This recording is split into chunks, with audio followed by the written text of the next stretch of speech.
আমরা লাস্ট ক্লাসে কি দেখেছিলাম অথবা কি পড়েছিলাম?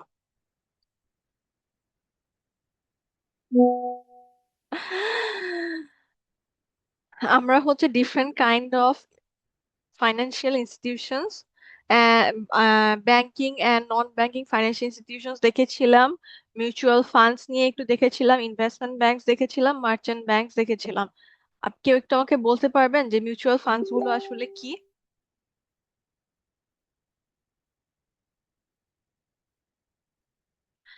মিউচুয়াল ফান্ডস হচ্ছে একটা পোর্টফোলিও যেখানে ডিফারেন্ট কাইন্ডস অফ ইনভেস্ট করা থাকে, যেটা ইন্ডিভিজুয়ালসরা যে ওখান থেকে পারচেস করতে পারবেন অ্যাজ আ স্লাইস হিসেবে, রাইট? সো আমি বলেছিলাম two kinds of mutual funds আছে, একটা হচ্ছে ওপেন মিউচুয়াল ফান্ড আর একটা হচ্ছে close mutual fund. Close mutual funds গুলো ইউজুয়ালি আমরা স্টক এক্সচেঞ্জে ট্রেড করি, এন্ড এটার একটা ফিক্সড ম্যাচুরিটি পিরিয়ড থাকে। যখন আমরা ওপেন মিউচুয়াল ফান্ডস এর কথা বলছি, এটার আসলে কোনো ম্যাচুরিটি পিরিয়ড থাকে না, যে কেউ যখন তখন এসে এটা পারচেস করতে পারে। আর মনে আছে বলেছিলাম যে একটাকে হচ্ছে মার্কেট ভ্যালুতে ডিল করা হয়। আপনাদেরকে মনে আছে কোনটায় আসলে মার্কেট ভ্যালু ইউজ করা হয় আর কোনটাতে নেট অ্যাসেট ভ্যালু ইউজ করা হয়? হ্যাঁ, মেবি ওপেন টাইম। ওপেনটায় কোনটা? ওপেনটায় মার্কেট কি? মার্কেট ভ্যালুটা ইয়া করা। আচ্ছা, আচ্ছা।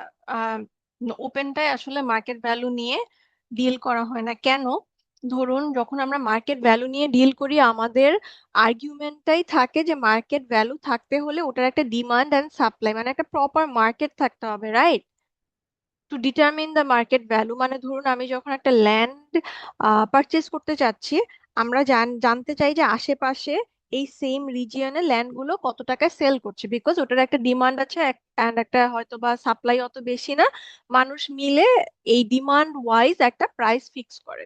তো আমরা যখন মার্কেট ভ্যালুর কথা বলি, একটা প্রপার মার্কেট থাকতে হয় এই ভ্যালু ডিটারমিন করার জন্য, যেটা ক্লোজ এন্ডেড এ পসিবল, বিকজ ক্লোজ এন্ডেডটা তো একটা মার্কেটে ট্রেড হয়, হুইচ ইজ দ্য স্টক এক্সচেঞ্জে ট্রেড হয়, রাইট? কিন্তু ওপেন এন্ডেড তো এক একটা ইনস্টিটিউশনে ট্রেড করা হয়, মানে একটা ইনভেস্টমেন্ট ব্যাংক ডিসাইড করলো যে ওরা একটা নতুন মিউচুয়াল ফান্ড ইস্যু করবে। সো মিউচুয়াল ফান্ড যখন ইস্যু করছে, তখন ওখানে ওরা যে নেট অ্যাসেট ভ্যালু থাকে অ্যাসেটস গুলো অথবা সিকিউরিটিজ গুলো, সেটা অনুযায়ী আপনার ইনভেস্টমেন্টের ভ্যালু ডিটারমিন করা হয়। বাট যেটা আসলে আমরা যখন ক্লোজ এন্ডেড মিউচুয়াল ফান্ডস এর কথা বলি, সেটা পসিবল না, এক্স্যাক্টলি ওটার অপোজিটটা হয়। এখন একটু মনে পড়েছে? দেন আমরা হচ্ছে এখানে এই রেজার্ভোয়া, এই কিওয়ার্ডটা নিয়ে কথা বলে আমরা ক্লাস শেষ করে দিয়েছিলাম, রাইট? অলরাইট, আজকে আমরা একদম ব্যাংকের কোর ফাংশন, ব্যাংকের হিস্ট্রি এন্ড কয়েকটা কাইন্ডস অফ ব্যাংকস আজকে দেখবো। আচ্ছা, সো আমরা যখন বারবার বলছি যে আমাদের ব্যাংকের নেসেসিটি আছে, ব্যাংক একটা ইন্টারমেডিয়ারি হিসেবে কাজ করছে, অনেক কিছুই আমরা বলেছি, রাইট? কিন্তু ব্যাংকে যদি আমরা কাইন্ড অফ কিছু কোর ফাংশনে ডিভাইড করতে চাই, সেখানে আমরা কয়েকটা কোর ফাংশন আজকে দেখবো। অ্যানাদার থিং যেটা ওয়ার্থ মেনশনিং, সেটা হচ্ছে যে আমরা যখন ব্যাংকের কথা বলি, ইন্টারমেডিয়ারি অফকোর্স দরকার ছিল, বাট ইন্টারমিডিয়ারির চেয়েও আরেকটা নেসেসিটি ক্রিয়েট হয় ব্যাংক স্টাবলিশ করার জন্য। সেটা হচ্ছে আফটার দ্য ইন্ডাস্ট্রিয়াল রেভলিউশন অনেক বড় বড় ইন্ডাস্ট্রি স্টাবলিশ করা হয়, রাইট? তো আমরা যখন বড় বড় ইন্ডাস্ট্রির কথা বলছি, অথবা কেউ কোনো বড় কর্পোরেশন স্টাবলিশ করতে চাচ্ছে, কর্পোরেশন যত বড় হবে, ইন্ডাস্ট্রি যত বড় হবে, সেটার সাথে ওদের ফান্ডের নেসেসিটিও অনেক বেড়ে যাবে, রাইট? সো ফান্ডের নেসেসিটি যখন বেড়ে যায়, তখন কিন্তু ইন্ডিভিজুয়াল লেভেলে বড় করা আর খুব একটা পসিবল হয় না। ফর এক্সাম্পল ধরুন একটা ইন্ডাস্ট্রি বাংলাদেশে স্টাবলিশ করার জন্য এখন 5,000 crore বাজেটের দরকার, রাইট? এই 5,000 crore লোন কি আসলে একটা ইন্ডিভিজুয়ালের কাছ থেকে নেওয়া পসিবল? কখনোই পসিবল হয় না। হয়তোবা আমার ডিফারেন্ট ডিফারেন্ট ইন্ডিভিজুয়ালসদের কাছে অনেকবার যেতে হবে, যেটা আসলে ইজি একটা মেথড হয় না। সো এই ইন্ডাস্ট্রিয়াল রেভলিউশন যখন শুরু হয় তখন একটা নেসেসিটি হিসেবেও ব্যাংকস ক্রিয়েট করা হয়। তখন এই ব্যাংকস হচ্ছে ইন্ডিভিজুয়াল লেভেল থেকে এই ফান্ড গুলো কালেক্ট করে এন্ড দেন এই ইন্ডাস্ট্রি গুলোকে দেয় আরো কান্ট্রি ডেভেলপমেন্টের জন্য অথবা গ্লোবাল ডেভেলপমেন্টের জন্য এই ফান্ড গুলো ট্রান্সফার করা হয়। আচ্ছা, আমাদের যদি এখন আপনাদেরকে বলি সে ঠিক আছে, তাহলে আমাকে বলুন যে ব্যাংকের তাহলে কোর ফাংশন কি, আমাকে কেউ বলতে পারবেন?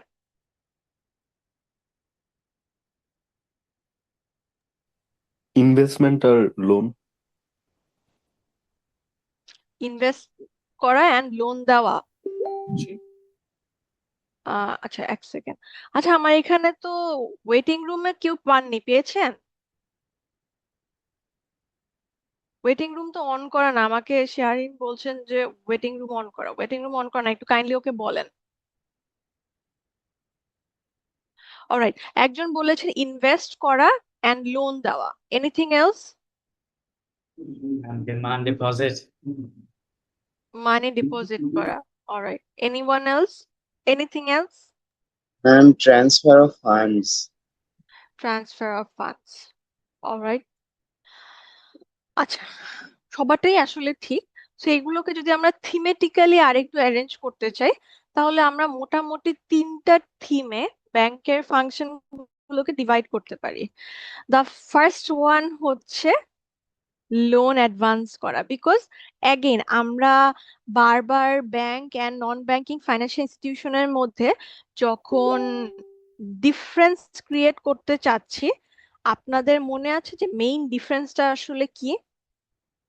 Demand deposit. ডিমান্ড ডিপোজিট জিনিসটা আসলে কি? চাহিদা মাত্র ফান্ড পাওয়া। চাইবা মাত্র ফান্ড পাওয়া, যেটা আসলে নন ব্যাংকিং ফাইন্যান্সিয়াল ইনস্টিটিউশনের পক্ষে দেওয়া পসিবল হয় না।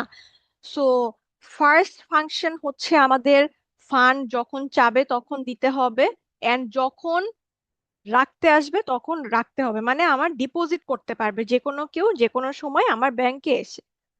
সেকেন্ড ওয়ান হচ্ছে সেকেন্ড ওয়ান না, এটারই আরেকটু এক্সটেনশন হচ্ছে, এজন্যই ব্যাংককে কাস্টাডিয়ান অফ ফান্ডস বলা হয়, যে আপনি যত ফান্ডই দেন না কেন, ব্যাংকে রেখে আসেন না কেন, ব্যাংক সেফলি আপনার ফান্ডটা রেখে দিবে এন্ড এই ফান্ডটাকে প্রোটেক্ট করবে, এন্ড এটার জন্য একটা আপনাকে কাইন্ড অফ কনফিডেন্স অথবা অ্যাসিউরেন্স দিবে যে না ঠিক আছে, তোমার ফান্ড এখানে আছে, এখান থেকে ফান্ডটা হচ্ছে নীল হয়ে যাবে না, আমি এই ফান্ডটাই আবার ইউজ করব। আচ্ছা, ব্যাংকে যখন নর্মালি আপনি ফান্ড রেখে আসেন, ব্যাংক এই ফান্ডটা দিয়ে কি করে? ব্যাংক ব্যাংক বলছে যে আমার ব্যাংকে এসে আমার কোম্পানির অ্যাকাউন্টে এসে তুমি ডিপোজিট করো। ডিপোজিট কোন মানিগুলো করা হচ্ছে? যেগুলো হচ্ছে আইডেল ফান্ড আছে, যেগুলো আপনার আমার সেভিংস আছে, যেগুলো আমরা অন্য কোথাও ইউজ করছি না, রাইট? আমাদের ডে টু ডে লাইফে এই ফান্ডের কোনো দরকার নাই। আমরা কি করছি, আমাদের যেহেতু আইডেল ডিপোজিটস আছে আছে, আমরা চিন্তা করি যে হ্যাঁ, আমাদের যদি বড়লোক হতে হয় তাহলে মানি হচ্ছে গ্রো করতে হবে। সো আমরা মানি গ্রো করার জন্য ইউজুয়ালি ব্যাংকের কাছে যাই যে, ঠিক আছে তুমি আমার ফান্ডটা রেখে দাও, আমার এর এগেইনস্টে আমাকে একটা সুবিধা দিবা। সুবিধাটা কি? আমাকে একটা ইন্টারেস্ট দিতে হবে, সেটা ইয়ারলি হতে পারে, মান্থলি হতে পারে। ব্যাংক যে আপনার কাছে ফান্ডটা নিল, ফান্ডটা নিয়ে ব্যাংক কি করে?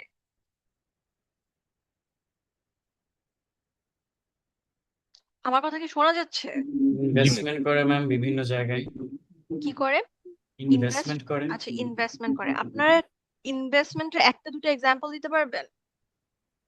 Treasury bonds, company and startup investment. Alright, যদি আমরা ইনভেস্টমেন্টের আগে অ্যাগেইন ব্যাংকের কোর ফাংশন কি? মিস লোন দেওয়া। লোন দেওয়া। সো আপনারা আমার কাছ থেকে যে সেভিংস অথবা ডিপোজিট যেটা পাচ্ছে ব্যাংক, ওটা আবার কি করছে? লোন হিসেবে যার দরকার, যার স্কারসিটি অফ ফান্ড আছে, তাকে ট্রান্সফার করছে। সো যদি এরকম ট্রান্সফার করে, আপনারা কি আমাকে বলতে পারবেন যে এই ট্রান্সফার করলে কিভাবে 1 টাকা থেকে 5 টাকা হয়? এটা কখনো আমাকে এক্সপ্লেইন করতে হবে? 1 টাকা থেকে 5 টাকা অ্যাগেইন ডেফিনেট না, আপনাকে ম্যাথটা দেখালে আপনারা বুঝতে পারবেন যে কিভাবে ফান্ডটা ক্রিয়েট হয়। আমার কোয়েশ্চেনটা কি বুঝে গিয়েছে? মিস আরেকবার বলবেন? আচ্ছা, বলা হয় ব্যাংকের একটা কোর ফাংশন হচ্ছে not just transfer of money but creation of fund. মানে আমি আপনাকে 10 টাকা দিলাম, সেই 10 টাকা ব্যাংকের কাছে আরো 10 টাকা থাকে না, সেটা 3 গুণ অথবা 2 গুণ অথবা 4 গুণ হয়ে যায়। কিভাবে ব্যাংক এটা করছে, কিভাবে ফান্ড ক্রিয়েট করছে, যেখানে আমার ফান্ড দিয়ে আপনাকে দেওয়া হচ্ছে। মিস হাই ইন্টারেস্টে লোন দেয় এই জন্য। ইন্টারেস্টের লোন? Fractional banking. আচ্ছা, এটা একটু এলাবোরেট করেন, whoever said fractional banking. Fractional banking হলো ব্যাংক মূলত যে টাকাটা নিচ্ছে ওটার একটা অংশ রেখে দেয়, আর ওই অংশ বাকি যে থাকলো মানে 100 টাকা মনে করেন ব্যাংকে আমি রাখলাম, ওই ব্যাংক ওটা থেকে 10 টাকা রেখে দেবে, প্লাস ওই 90 টাকা যে রইলো ওই 90 টাকা একজনকে ধার দিবে। আর ধারটা দেওয়ার সময় তাকে বলবে সে তার ব্যাংকে একটা অ্যাকাউন্ট খুলতে। সে কি করবে, তার অ্যাকাউন্টে ওই 90 টাকা ধারটা দিবে। যে অ্যাকাউন্ট থেকে যে 90 টাকা দিয়েছে ওখান থেকে আবার 10% মানে 9 টাকা রেখে দিয়ে আবার যে 81 টাকা থাকে ওইটা আবার থার্ড পার্টিকে আবার লোন দিবে। এরকম ফ্র্যাকশন ওয়াইজ সে লোনটা দিতেছে। এটার ফলে কি হয়, রাশেদ, একটা আপনারা এটা কোথায় পড়েছেন? আপনার কি এটা কি ও লেভেল এ লেভেল ছিল? নো ম্যাম, আমি ইউটিউবে জাস্ট ঘাটাঘাটি করতে আচ্ছা, করতে, দ্যাটস আ হ্যাঁ, long rabbit hole. So that exactly what he said. মানে বেসিক্যালি যে জিনিসটা হয়, ব্যাংকের কাছে আপনি যখন মানি ডিপোজিট করেন, ব্যাংক আপনার এই ডিপোজিটের একটা পার্সেন্টেজ রেখে সেটাই আবার অন্য আরেকজনকে লোন হিসেবে দেয়। আচ্ছা, কেন একটা পার্সেন্টেজ রাখতে হবে? যখন আমি ফার্স্ট ক্লাসে ডিসকাস করেছিলাম, মনে আছে বলেছিলাম যে ব্যাংক কখনো প্রেডিক্ট করতে পারে না যে হুইচ ইন্ডিভিজুয়াল আজকে আমার কাছ থেকে মানি উইথড্র করতে পারবে, বাট ব্যাংকের একটা বলপার্ক আইডিয়া থাকে যে অ্যাপ্রক্সিমেটলি কত টাকার মানি উইথড্রয়াল আজকে হতে পারে অথবা এই মান্থে হতে পারে। সো যদি আমাদের মানি উইথড্রয়ালের জন্য, যেহেতু the only difference between a bank and non banking financial institution হচ্ছে ডিমান্ড ডিপোজিট, আমার অলওয়েজ অলওয়েজ অলওয়েজ কিছু লিকুইড মানি রাখতে হবে, যেটা আমার কাছে এসে ডিমান্ড করলেই আমি আমার যে ডিপোজিটার্সরা ছিল তাদেরকে ডিসবার্স করে দিতে পারি, রাইট? সো আমি যদি ডিসবার্সমেন্টের কথা বলি অ্যান্ড ডিমান্ড ডিপোজিট আমি মেনটেন করতে চাই, ইন দ্যাট কেস আমার ব্যাংকে যদি কেউ 1 crore টাকা ডিপোজিট করে, আমার কি 1 crore টাকাই ইনভেস্ট করে দেওয়া একটা ওয়াইজ ডিসিশন হবে? কখনোই হবে না, রাইট? বিকজ তখন আমরা ডিমান্ড ডিপোজিট যেটা মেনটেন করার কথা বলছি সেটা মেনটেন করতে পারবো না। আপনাদের সবচেয়ে একটা পরিচিত এক্সাম্পল হচ্ছে, ধরুন আমরা দেখি না, স্পেশালি ঈদের সময় অথবা বৈশাখের সময় ব্যাংকে একটা ফান্ড ক্রাইসিস দেখা যায়, যে আপনি তুলতে যাচ্ছেন বাট এটিএম এ টাকা নাই। Yes, ma'am. Guys, online class, yes ma'am. আপনারা কেউ হচ্ছে Yes, ma'am. ক্যামেরা অন করছেন না, আমি চেহারা দেখতে পাচ্ছি না, মনে হচ্ছে যে ভূতের সাথে ডিল করছি। সো একটু kindly kindly kindly yes no something miss, যে আমি অ্যালাইভ। মিস একা নিজের সাথে কথা বলছেন, আমি পাগল না, এটা একটু বলতে হবে। ইয়েস ম্যাম, একটা Ma'am. ফান্ডের অলরাইট, ক্রাইসিস দেখা দেয়, অলরাইট, স্ক্যাসিটি থ্যাংক দেখা ইউ। দেয়। অলরাইট, সো যখন ফান্ডের ক্রাইসিস দেখা দেয়, ওয়াই ডু ইউ থিঙ্ক যে এই ক্রাইসিসটা দেখা দেয়? লিকুইডিটি ইস্যুস ব্যাংকের পক্ষ থেকে। হ্যাঁ, লিকুইডিটি ইস্যুস হয়, মানে ব্যাংক প্রপারলি প্রেডিক্ট করতে পারে নাই যে এই সিজনে হয়তো বা ঈদের 1 মাসে কত টাকা এখান থেকে উইথড্রল হতে পারে। আচ্ছা, উইথড্র যদি হতে পারে, আমরা কেন কুইকলি আবার ফান্ড এনে রেখে দিতে পারছি না আমাদের ব্যাংকে? বিকজ যে ফান্ডটা এনে আমাদের রেখে দেওয়ার কথা সেটা we have already invested somewhere else. So চাইলে সেই ইনভেস্টমেন্ট ভেঙে তো আমি লিকুইড করতে পারছি না মানি এত ফাস্ট, রাইট? এই জন্যই আসলে লিকুইডিটি ক্রাইসিসটা দেখা দেয়। আচ্ছা, back to what Rashed was saying. So normally একটা পোর্শন রেখেই আমরা অলওয়েজ লিকুইড ফান্ড হিসেবে, দেন রেস্ট অফ দ্য পোর্শন আমরা ইনভেস্ট করি। আচ্ছা, রেস্ট অফ দ্য পোর্শন যখন আমরা ইনভেস্ট করছি, আমি কখনো সেটা ক্যাশে ট্রান্সফার করি না। ক্যাশে ট্রান্সফার করি না অ্যাজ ইন, ধরুন আমার কাছে সাজিদুল একটা লোন নিতে এসেছেন, আমি আই এম আ ব্যাংক, সেখানে আমার হয়তো বা ডিমান্ড, আমার ডিপোজিটস আছে 1 crore টাকার, সাজিদুল লোন নিতে এসেছে 30 লাখ টাকার। আমি কখনোই লোনটা সাজিদুলকে 30 লাখ টাকা এরকম ক্যাশে হাতে দিয়ে দেই না। আমি সাজিদুলকে বলবো যে সাজিদুল, ঠিক আছে, আপনি লোন নিতে চাচ্ছেন, আপনি আমার ব্যাংকে আর একটা অ্যাকাউন্ট খুলেন, অ্যাকাউন্ট ওপেন করেন। উনি যখন অ্যাকাউন্ট ওপেন করবেন তখন আমার এখান থেকে এই ডিপোজিট থেকে যে মানি ছিল সেখান থেকে 30 লাখ টাকা আমি আবার সাজিদুলকে ট্রান্সফার করছি। আপনারা কি এই আইডিয়াটা বুঝতে পারছেন যে যার আগে বাইং ক্যাপাসিটি ছিল না অথবা স্পেন্ডিং ক্যাপাসিটি ছিল না, তার স্পেন্ডিং ক্যাপাসিটি ক্রিয়েট করছে bank? Yes, ma'am. Yes, ma'am. মানে আমার তো Yes, 30 ma'am. লাখ ছিলই, আমি সেটা আমার ব্যাংকে ডিপোজিট করে এসেছি। আম, আমার এই মানিটা ছিল আইডেল মানি, আমার ডে টু ডে অপারেশন চালানোর মতো টাকা আমার কাছে আছে অ্যাজ এন ইন্ডিভিজুয়াল, অথবা আমার এক্সপেন্স চালানোর মতো মানি ফান্ড আমার কাছে আছে। যেটা এক্সট্রা মানি সেটা আমি যে ব্যাংকে রেখে আসলাম। এন্ড সাজেদুলের কিন্তু কোনো স্পেন্ডিং ক্যাপাসিটি ছিল না। সাজেদুল বলেছে ওর একটা ডেভেলপমেন্ট প্রজেক্ট আছে, হয়তো বা কোনো একটা বিজনেস স্টার্ট করতে চায়, সেই বিজনেস স্টার্ট করার জন্য 30 লাখ টাকা দরকার, সে ব্যাংক থেকে 30 লাখ টাকা দিল।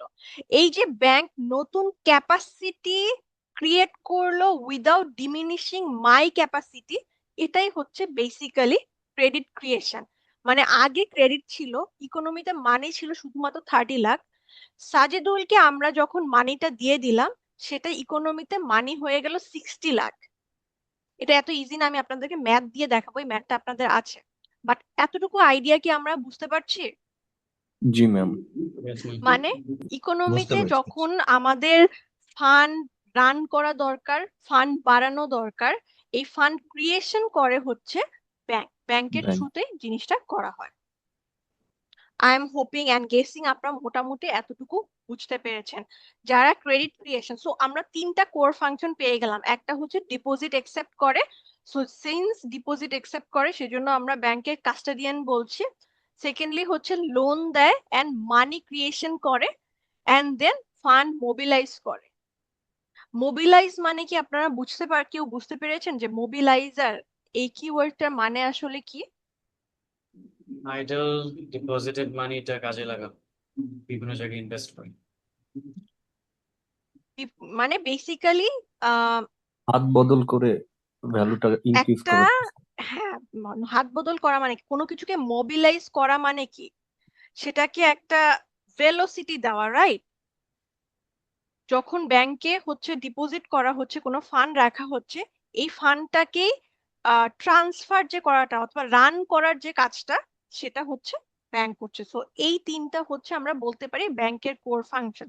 এছাড়াও কি ব্যাংকের কোনো ফাংশন নেই? আরো অনেক থাউজেন্ডস অফ ফাংশনস আছে, বাট সামহাউ এগুলো এই তিনটার সাথে রিলেটেড হয়। আচ্ছা, যখন আমরা একদম প্রথম থেকে সময় শুরু থেকে আমরা ব্যাংকে কি এটা ডিফাইন করা ট্রাই করেছি, ডিফারেন্ট ইকোনমিস্ট, এখানে একজন নোবেল লরিয়েটও আছে, তারা ডিফারেন্ট ওয়েতে ব্যাংককে অথবা ব্যাংকের ফাংশনকে ডিফাইন করার ট্রাই করেছেন।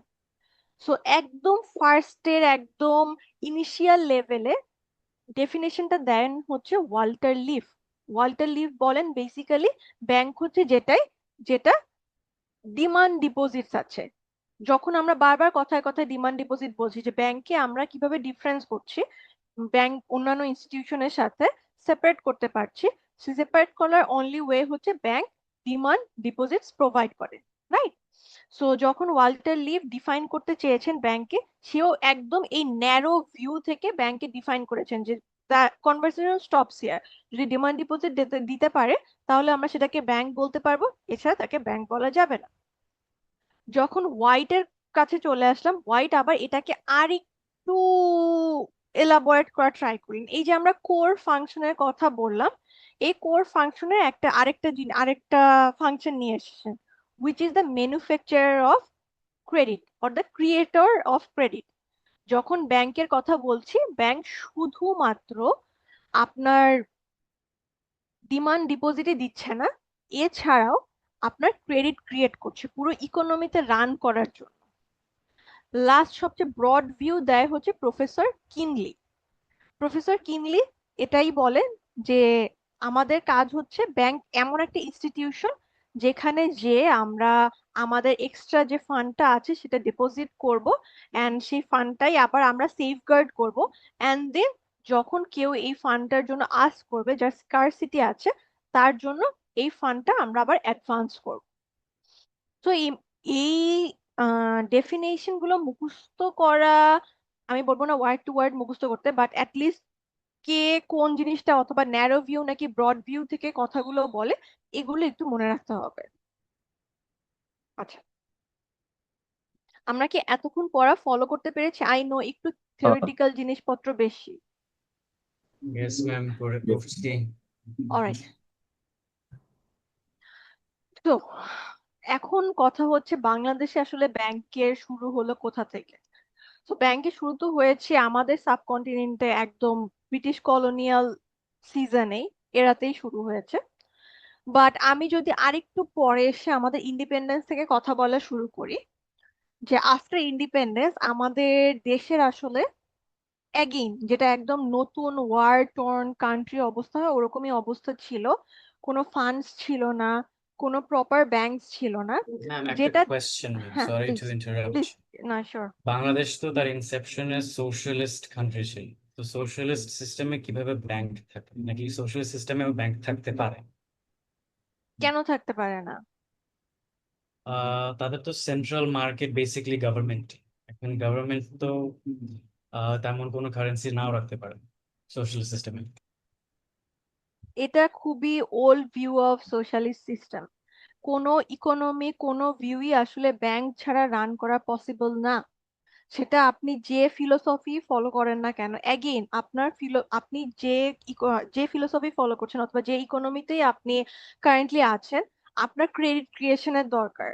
আপনি সেটা সবাইকে ক্যাপিটালিস্ট ভিউ থেকে দেখেন যে একজনের কাছে অনেক মানি থাকবে, আরেকজনের কাছে হয়তো বা থাকবে না, এটা কমপ্লিটলি আপনার এফোর্ট অ্যান্ড আপনার এফিসিয়েন্সির উপর ডিপেন্ড করে।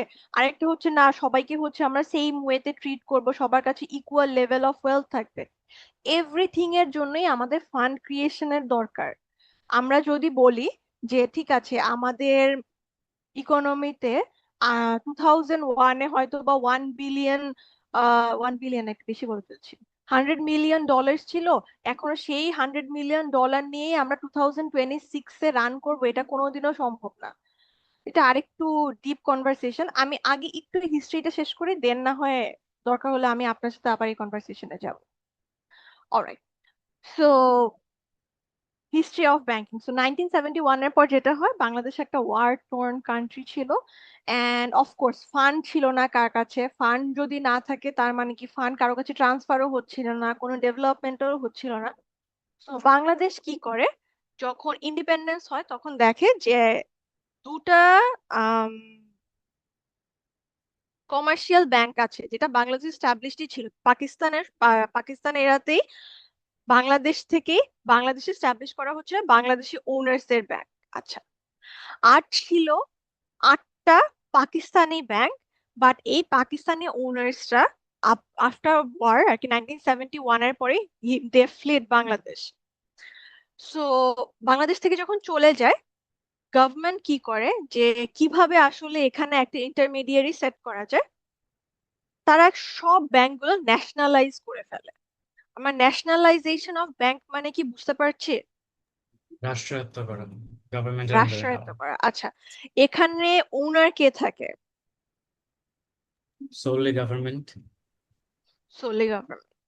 আচ্ছা, যখন সবগুলো ব্যাংককে ন্যাশনালাইজ করে ফেলে, গভর্নমেন্টই হচ্ছে এই ব্যাংকগুলো রান করতে থাকে। আচ্ছা, যখন রান করতে থাকে তাদের মনে হয় এই ব্যাংকগুলো রান করার জন্য একটা রেগুলেটরি বডির দরকার। এই রেগুলেটরি বডিটাই হচ্ছে আমাদের বাংলাদেশ ব্যাংক। মনে আছে আপনাদেরকে বলেছিলাম যে schedule bank and non schedule ব্যাংকের ভেতর ডিফারেন্সটা হচ্ছে এই যে under the Bangladesh bank order 1972 অনুযায়ী স্টাবলিশ করা হয়েছে নাকি। সো যখন ন্যাশনালাইজ করা হয় বাংলাদেশে একদম প্রথম ব্যাংকগুলো, এই 6টা ব্যাংকে বানিয়ে ফেলানো হয় এই 10টা ব্যাংককে, তখন এই ব্যাংকগুলো স্টাবলিশ করা হয় under Bangladesh bank order 1972। And then Bangladesh bank establish করা হয়, সেটাও অ্যাগেইন সেম অর্ডারের আন্ডারে স্টাবলিশ করা হয়। আচ্ছা, স্টাবলিশমেন্টের পর এই সোনালী, অগ্রণী, জনতা, রূপালী, পূবালী এন্ড উত্তরা, এই 6টা ন্যাশনালাইজ ব্যাংক ক্রিয়েট করা হয়।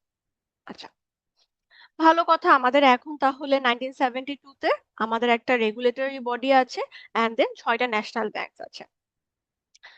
তারপর আরেকটা ঝামেলা শুরু হয়।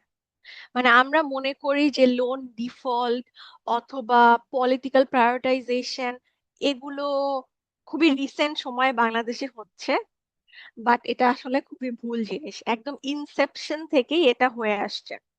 কি হওয়া শুরু করলো, সব ব্যাংক যখন ন্যাশনালাইজ করা হলো, এই ন্যাশনালাইজ করার আগে গভর্নমেন্টের কথা ছিল এটা যে কেন আমরা সবকিছুকে কমার্শিয়ালাইজেশন থেকে ন্যাশনালাইজেশন করছি, বিকজ আমাদের কিছু ন্যাশনাল গোলস আছে, সেগুলোকে অ্যাচিভ করার জন্য ব্যাংক ন্যাশনালাইজেশন করার কোনো অল্টারনেটিভ নাই।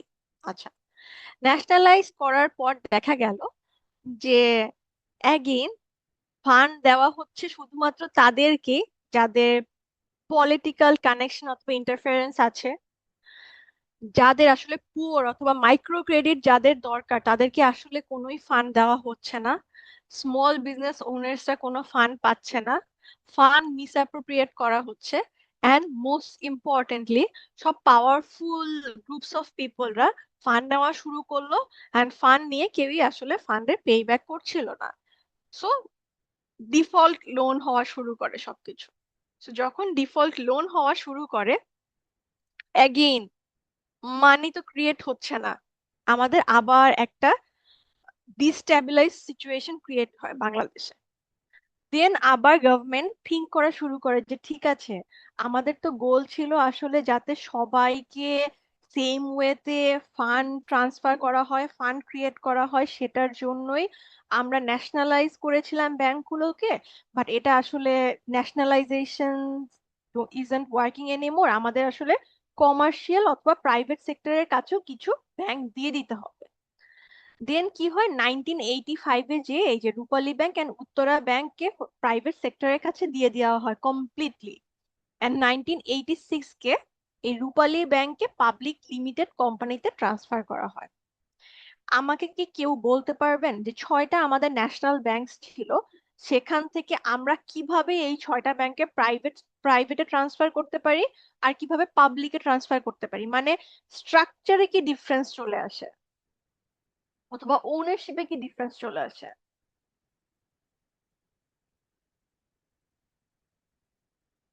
এনিথিং, ভুল হলে হয়েছে, ভুল হওয়ারই স্বাভাবিক, আপনারা তো এটা আগে পড়েন নাই।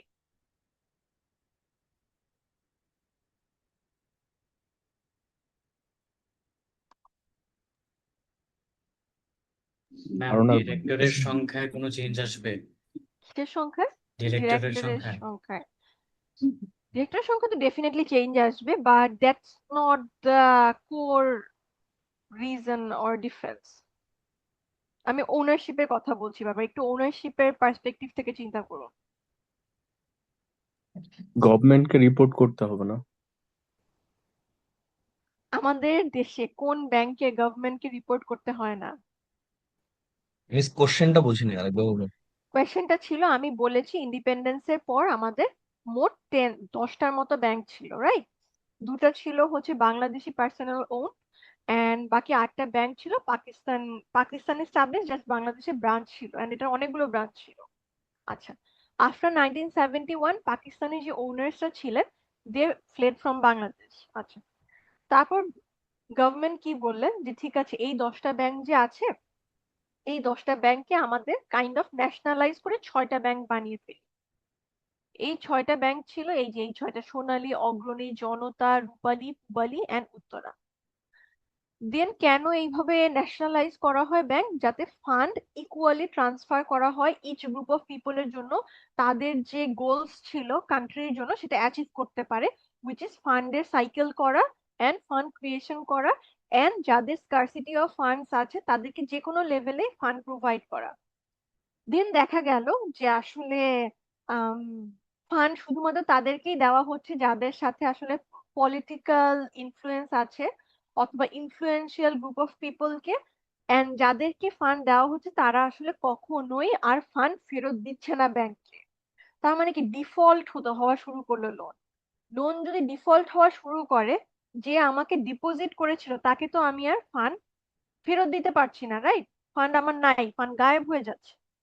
ফান্ড যদি গায়েব হয়ে যায় তখন গভর্নমেন্ট ডিসাইড করলো যে না আসলে ন্যাশনালাইজেশন অফ ব্যাংকস দিয়ে আর চলছে না, আমাদের দুটো সেক্টরে এন্টার করা উচিত। একটা হচ্ছে commercial banking, both private and public. আমি জানতে চাচ্ছি যে ব্যাংক যদি কমার্শিয়ালাইজেশন করা হয় অথবা ব্যাংক এই ন্যাশনালাইজড অথবা ন্যাশনাল ব্যাংকে যখন আমি প্রাইভেটে ট্রান্সফার করি অথবা পাবলিকে ট্রান্সফার করি, ওনারশিপে কি ডিফারেন্স আসে? ও তখন ম্যাম গভর্নমেন্ট ওনারশিপ থেকে জেনারেল পিপলের ওনারশিপে আর কি চলে যাবে। যেসব মানুষ আছে তারা অবাধে আর কি এটার ওনারশিপ কিনতে পারবে ফ্র্যাকশনে। ওনারশিপটা সেগ্রিগেট হয় ম্যাম। আরেকটু এলাবোরেট করবেন? সেগ্রিগেটেড বলতে কিভাবে সেগ্রিগেটেড হয়? এন্ড পাবলিক ব্যাংকে পাবলিক লিমিটেড কোম্পানিতে ট্রান্সফার করলেও কি অথবা ট্রান্সফর্ম করলেও কি এটা সেগ্রিগেটেড ওনারশিপ হয়? ম্যাম কম হয় বাট সেগ্রিগেট তো হয়। কিভাবে? ম্যাম আমি ওখানে জাস্ট পাবলিক জানতে ওনার্স চাচ্ছি। থাকে, মাল্টিপল ওনার্স থাকতে পারে, আর প্রাইভেটে গেলে মাল্টিপল ওনার্স থাকতে পারে, পাবলিকে গেলে তো তখন হচ্ছে যে ম্যাম শেয়ারটা জাস্ট সেল হয়ে যায়, অনেক বড় ভাবে ছড়ায় ম্যাম। ম্যাম থ্যাংক তখন ইউ। ম্যাক্সিমাম 10 মেম্বার্স এটার ওনারশিপ নিতে পারবে। অলরাইট, এখন আমি একটু বলি। থ্যাংক ইউ দুজনকেই বলার জন্য, দুজনেই কাছাকাছি গিয়েছেন। নাহিদ একটু বেশি কাছাকাছি গিয়েছেন। যখন আমরা ন্যাশনালাইজ ব্যাংকগুলোকে পাবলিক ব্যাংকে ট্রান্সফার করি, ন্যাশনালাইজ ব্যাংকগুলোতে 100% গভর্নমেন্ট ওনারশিপ থাকে। যখন আমরা পাবলিক ব্যাংকে ট্রান্সফার করে ফেলছি তার মানে কি পাবলিকলি লিস্টেড কোম্পানিগুলোতে অথবা পাবলিকলি লিস্টেড ব্যাংকগুলোতে 51% গভর্নমেন্ট ওনারশিপ ছিল, আর রেস্ট যে 49% এগুলো কেউ চাইলেই আমাদের স্টক এক্সচেঞ্জ থেকে শেয়ার পারচেজ করতে পারতো। এভাবেই ন্যাশনালাইজ থেকে পাবলিক লিমিটেড কোম্পানিতে শিফট হওয়া যায় অথবা ট্রান্সফর্ম করা যায়। অ্যান্ড দেন প্রাইভেট যেগুলো ছিল সেগুলো বেসিক্যালি প্রাইভেট ওনার্সদের কাছে সেল করে দেওয়া হয়েছিল শেয়ারস গুলো। সো কমার্শিয়াল বায়ার্সরা এখান থেকে কিনে নিয়েছে, তারা দেন তাদের মতো করে বিজনেস রান করা শুরু করেছে। এভাবে হচ্ছে ওনারশিপ ট্রান্সফর্ম করা যায় অথবা ট্রান্সফার করা যায়। আমরা কি ফলো করতে পারছি? Yes ma'am. Alright.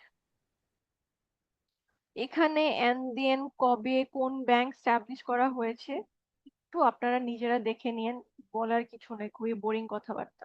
আচ্ছা, এগুলো খুবই বোরিং কথাবার্তা। 4th জেনারেশন অথবা 5th জেনারেশন অফ ব্যাংক দিয়ে কি বলা হয়? আপনাদের কি মনে হয় যে আমি যদি আজকে বলি যে আমি একটা ব্যাংক স্টাবলিশ করতে চাই এন্ড বাংলাদেশ ব্যাংকে যে অ্যাপ্লাই করি, তাহলে কি বাংলাদেশ ব্যাংক আমাকে পারমিশন দিয়ে দিবে, পারমিট দিয়ে দিবে এক ব্যাংক স্টাবলিশ করার জন্য? No ma'am. না miss. Why not? Miss minimum security deposit করা লাগে। আর আচ্ছা, মিনিমাম আর সিকিউরিটি, হচ্ছে we just assumed I don't have that money, all right. and, হচ্ছে যে যারা অ্যাপ্লাই করে ওদের আসলে ব্যাকগ্রাউন্ড চেক করে। আচ্ছা, সো ওদের যদি কোনো লোন রিলেটেড থাকে অথবা ক্রেডিট স্কোর রিলেটেড কোনো সমস্যা থাকে তাহলে হচ্ছে দেয় না। প্লাস ওদের পার্সোনাল অ্যাসেটও দেখা হয় আসলে। আচ্ছা, ম্যাম বাংলাদেশ ব্যাংক মনে হয় ম্যান্ডেট করে দেয় কত সংখ্যক ব্যাংক থাকতে পারবে। আর একটু এলাবোরেট করেন। আহ কিছুদিন আগে শুনেছিলাম বাংলাদেশে ইকোনমিক পরিস্থিতিতে অনেকগুলি ব্যাংক ছিল বলে কোনো কিছু ঠিকভাবে মিটিগেট হচ্ছিল না।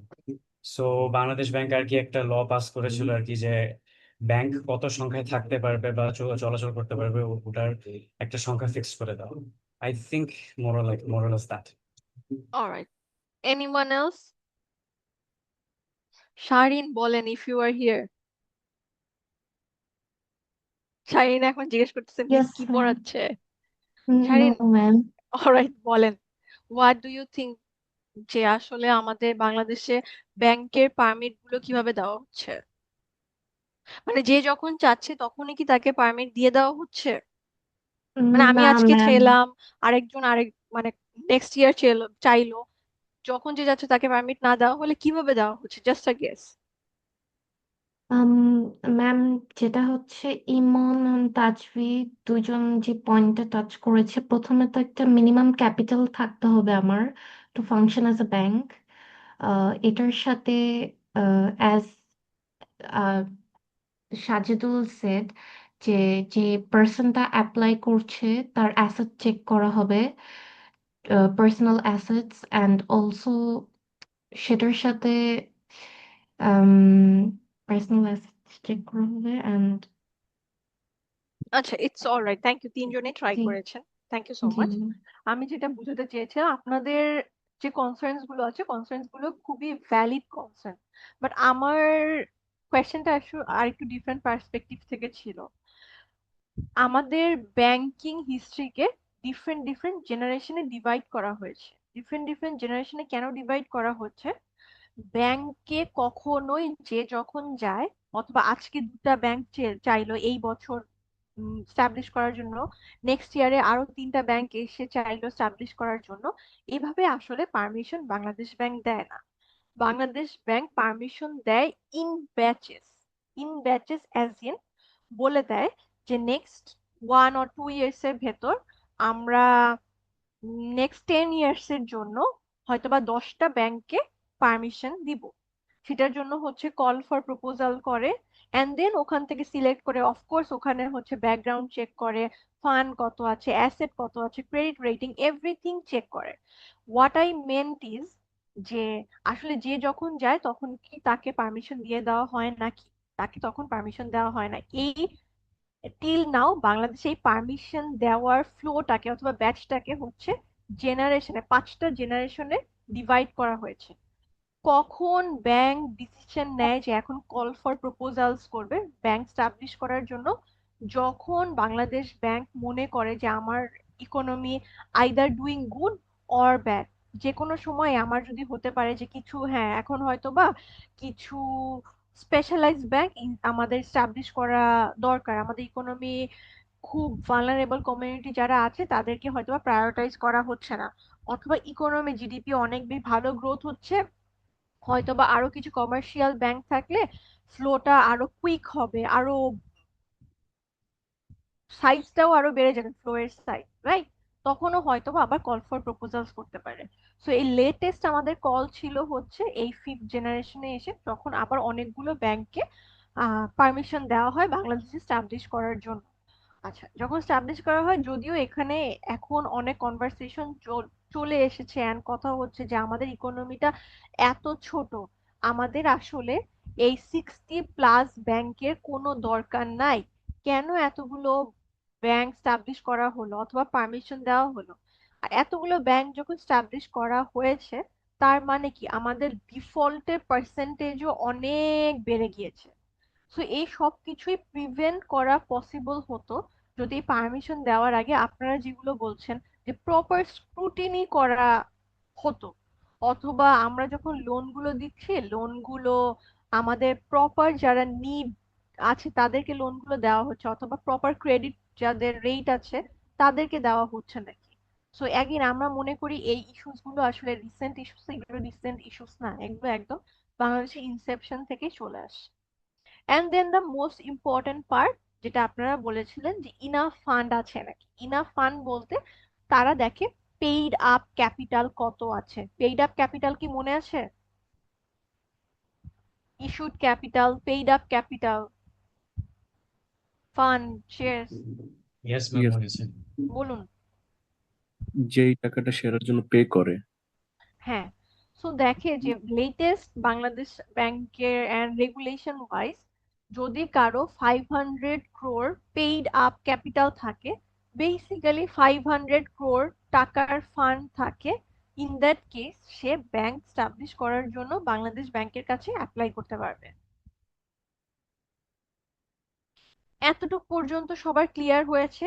একদিন আমি বলছি না যে এগুলো আপনাদের সাথে সাথেই, আমি আই আই থিঙ্ক না বোঝার আসলে কিছু নাই, জাস্ট পড়তে হবে, বিকজ অনেক থিওরি, অনেক থিওরি, অনেক থিওরি। মিস 500 ক্রোর কবে তো করা হয়েছে? এই 2019-এর পরে, যে রিসেন্টলি 2024-25, মানে এখন যে সিজনটা চলছে, এখন হচ্ছে 500 crore-এর নিচে কেউ অ্যাপ্লাই করতে পারবে না, মিনিমাম ক্রাইটেরিয়া। অলরাইট। সো বাসায় একটু দেখতে হবে, যেহেতু আমি টানা পড়ালাম, আমি একটু কথাবার্তা বলে আবার পড়ায় ব্যাক করি। শারিন, রিফাত, ইয়াল, শ্রুতি, চারজনই আছেন এখানে? Yes, ma'am. ma'am. Alright. So, if you look at the BUP academic calendar, you would see that next week, and then the last week of this month, আমরা 3টা উইকই একটা করে ক্লাস পাচ্ছি, মানে বেসিক্যালি আমাদের 3টা ক্লাস ল্যাবস যাচ্ছে। এখন এটা রেমেডি কি হতে পারে বলেন? বিকজ আমি লাস্টে যে আপনাদেরকে আবার প্যারা দিতে চাই না, তারপর হাসু শুরু হবে, অনেক পড়ার প্রেসার পড়ে যায়, কি করা যায় এটা বলেন আমাকে।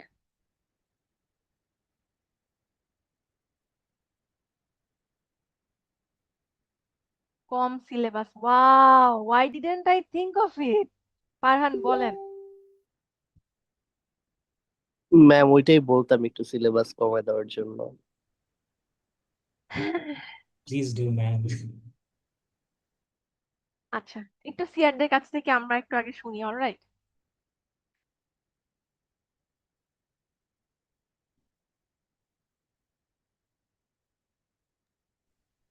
ম্যাম আপনি আমি কি কি এক্সট্রা ক্লাস নিতে চাচ্ছেন?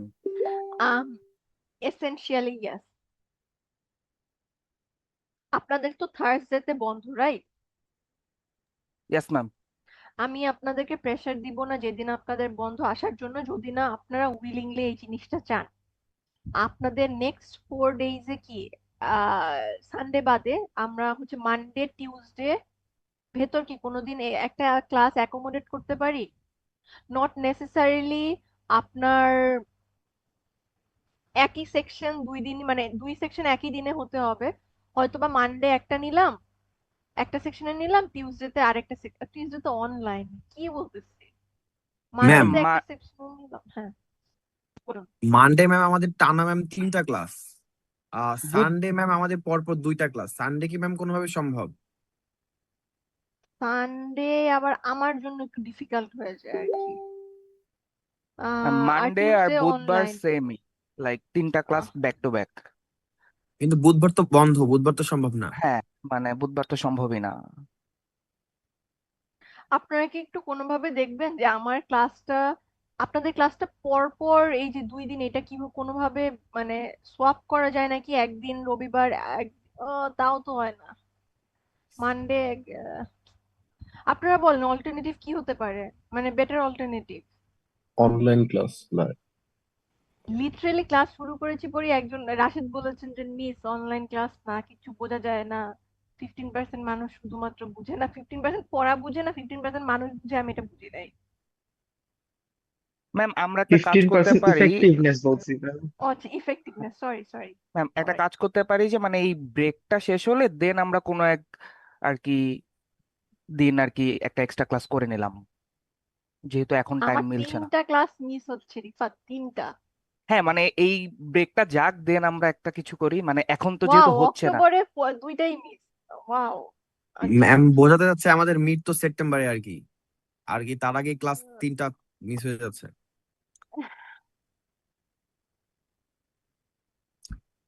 হ্যাঁ আমরা আহ রুটিনটা দেখে আপনাকে জানাই তাহলে, হ্যাঁ, মানে জানান তাহলে এটাই ভালো হবে। আর এগেইন নট নেসেসারিলি যে আপনাদের 2 সেকশনের একদিনেই নিতে হবে, আমি হয়তো বা ভাগ ভাগ করে নিতে পারি, if that's what you guys want. Another thing হচ্ছে আমি আমি চেয়েছিলাম নেক্সট উইকে আপনাদের আসলে একটা কুইজ নেওয়ার জন্য, নেক্সট উইকের ওয়েনসডেতে, যেটা আসলে পসিবল হচ্ছে না। তাহলে ধরে নেন, ও মাই গড, আপনারা কি জাস্ট একটা কুইজ দিতে পারবেন মানডেতে? মানডেতে 3টা ক্লাস বললেন পর পর। জি ম্যাম। তাহলে টিউসডে, হ্যাঁ, ওয়েনসডেতে দিতে, এই তো আমার ক্লাসই আছে। 19তে তাহলে একটা কুইজ রাখেন আপনারা, যতটুকু পড়া হবে ততটুকুর উপর কুইজ একটা। 19 আগস্ট। Okay ma'am. 13তে আপনারা আসবেন না, অলরাইট, আমরা আবার একটু পড়ায় ব্যাক করি। মিস আমরা কি অডিটোরিয়ামে ক্লাস করতে পারি? অডিটোরিয়ামে না, আসলে পারমিশন দেওয়া হবে না, বিকজ অডিটোরিয়ামে এভরি আওয়ারের জন্য প্রবাবলি বিজয়ে হচ্ছে 80,000 না জানি 90,000 খরচ হয়, আর স্বাধীনতাতে তো আরো বেশি, 1.5 লাখের মতো খরচ হয়, বিল দেয় ওরা আর কি। শোনো, আমাদের এই একটা দুটা ক্লাসরুম মিলিয়ে একটা ক্লাসরুম করার কনভারসেশন অনেক দিন থেকেই চলছে। হোপফুলি হয়ে যাবে in next year, within next year, but unfortunately আপনারা হয়তো থাকবেন না। মিস ওয়াল ভেঙে ফেলবে? ওয়াল ভেঙে ফেলবে নাকি ছাদে প্রবাবলি করার চিন্তা করা হচ্ছে।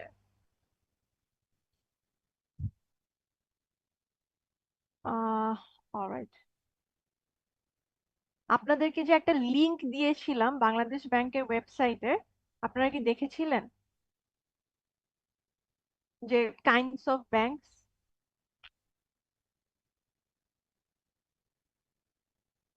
দেখেন নাই আসলে? No miss.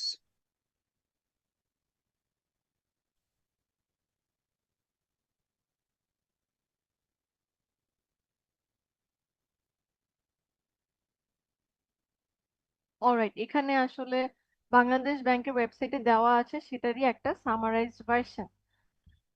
এখন আমরা যদি ব্যাংককে ডিফারেন্ট ক্যাটাগরিতে ডিভাইড করতে চাই, ব্যাংক এন্ড ফাইন্যান্সিয়াল কোম্পানিজ গুলোকে, অলরেডি আমাদের এই স্কেজিউলড এন্ড নন স্কেজিউলড নিয়ে কথা হয়ে গেছে। স্কেজিউলড কোনগুলো? বাংলাদেশ বাংলাদেশ ব্যাংকের তালিকা ব্যাংক অর্ডার 1972 এর আন্ডারে যেগুলো স্ট্যাবলিশ করা হয়নি সেগুলোকে নন স্কেজুয়াল ব্যাংক বলছি। এন্ড অ্যাপার্ট ফ্রম দেম আমাদের আরো কিছু ইনভেস্টমেন্ট অথবা ফাইন্যান্সিয়াল কোম্পানি আছে, বেসিক্যালি নন ব্যাংকিং ফাইন্যান্সিয়াল অ্যাক্টিভিটিস প্রমোট করে, রাইট? তো স্কেজুয়াল ব্যাংক গুলোকে আমরা আবার থ্রি ক্যাটাগরিতে ডিভাইড করতে পারি। একটা হচ্ছে স্টেট ওন কমার্শিয়াল ব্যাংক, দেন চলে আসে স্পেশালাইজড ব্যাংক, দেন প্রাইভেট কমার্শিয়াল ব্যাংক। দেখুন, স্টেট ওন ব্যাংক গুলো কিন্তু কমার্শিয়াল, মানে কমার্শিয়াল পারপাসে এগুলো ক্রিয়েট করা হয়েছে, এগুলো ডেভেলপমেন্ট অথবা চ্যারিটি পারপাসে কিন্তু ক্রিয়েট করা হয়নি। আমরা স্টেট ওন কমার্শিয়াল ব্যাংক দেখলাম, প্রাইভেট কমার্শিয়াল ব্যাংক দেখলাম। আমাকে বলুন স্পেশালাইজড ব্যাংকের ফাংশন কি? অনেক কথা বলেছি এটা নিয়ে। ম্যাম, স্পেসিফিক পিছিয়ে পড়া গোষ্ঠী বা স্পেসিফিক জনগোষ্ঠীকে হেল্প করার ক্ষেত্রে, যেমন মানে আনসার, বিজিবি। হ্যাঁ, আমাদের ন্যাশনাল গোলস অ্যাচিভ করার জন্য মার্জিনালাইজড গ্রুপকে প্রেফারেন্স দিয়ে যে ব্যাংকস গুলো ডেভেলপ করা হয় সেগুলো হচ্ছে স্পেশালাইজড ব্যাংক। স্পেশাল এই তিনটা মেইন কাইন্ড অফ ব্যাংক ছাড়া আর আছে digital commercial bank and foreign commercial bank. Foreign commercial bank অনেকগুলো আছে, এইচএসবিসি আছে, দেন স্ট্যান্ডার্ড চার্টার্ড আছে, স্ট্যান্ডার্ড তারপর চার্টার্ড। ব্যাংক অফ সিলন আছে, এরকম অনেক আছে। ডিজিটাল কমার্শিয়াল ব্যাংক, আমাদের বাংলাদেশ ব্যাংকের ওয়েবসাইট বলা, অনেক দিন থেকেই এটা বলা যে পারমিশন দেওয়ার কথাবার্তা চলছে একটা ডিজিটাল কমার্শিয়াল ব্যাংকের, যার কোনো ফিজিক্যাল এক্সিস্টেন্স নাই, বাট এখনো এটা অ্যাপ্রুভ হয় নাই। আপনারা কি বলতে পারবেন এটা কোনটা?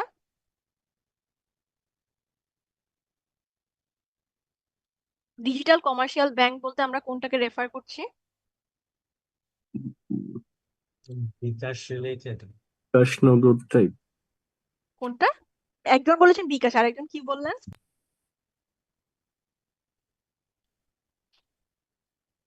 হ্যাঁ প্লিজ, নুসরাত।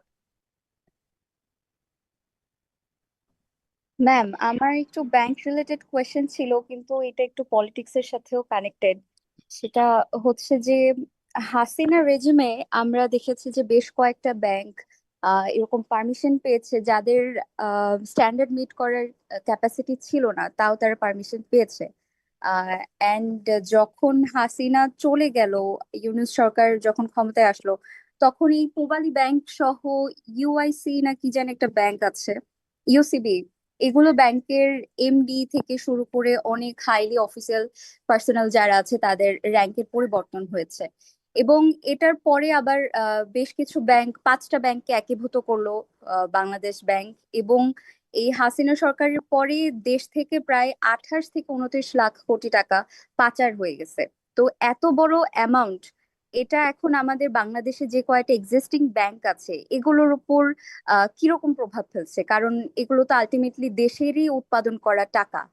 আর হচ্ছে যদি এত স্ট্যান্ডার্ড ফলোই করা হয়, তাহলে কোন একটা সরকারের আমলে এগুলো কিভাবে মানে সবার চোখের ধুলা দিয়ে এগুলো পারমিশন পেয়ে যায় ব্যাংক খোলার জন্য বা টাকা পাচার করার জন্য? এটা আসলে কিভাবে হয়? এটা কেন কেউ জানে না, কেন বুঝতে পারে না?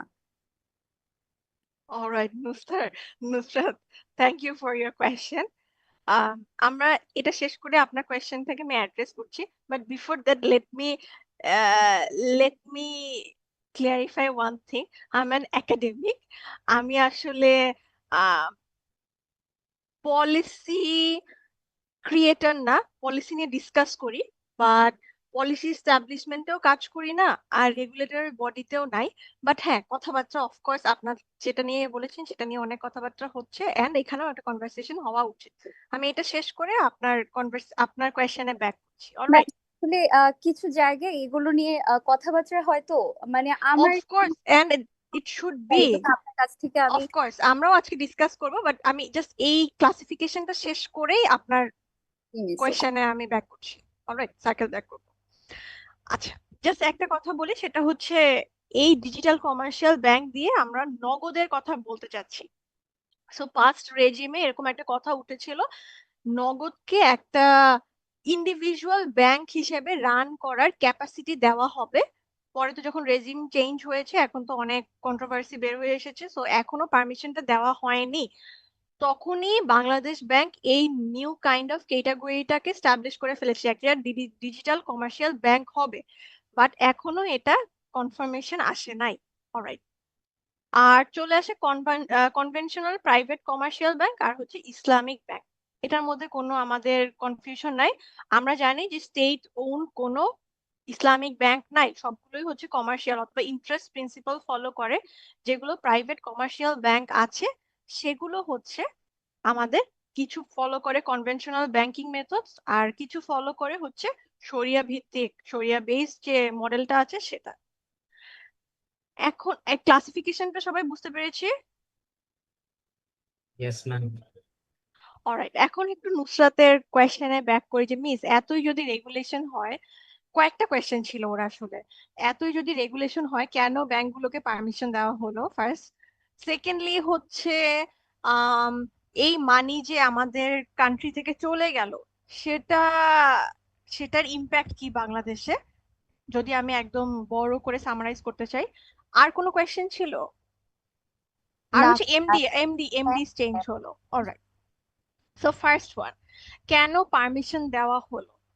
আমি যখন পড়ানো শুরু করেছি তখন থেকে বলে আসছি যে এই যে এত বেশি, আপনাদেরকে আমি দেখাবো যে কখন একটা লোন ডিফল্ট হয়ে যায়, অথবা কখন একটা লোনকে আমরা ব্যাড লোন বলি, যে না আসলে টাকা ফেরত পাবার এখানে কোনো মানে এক্সপেকটেশনই নাই, ব্যাংক আগেই বুঝে নিয়েছে।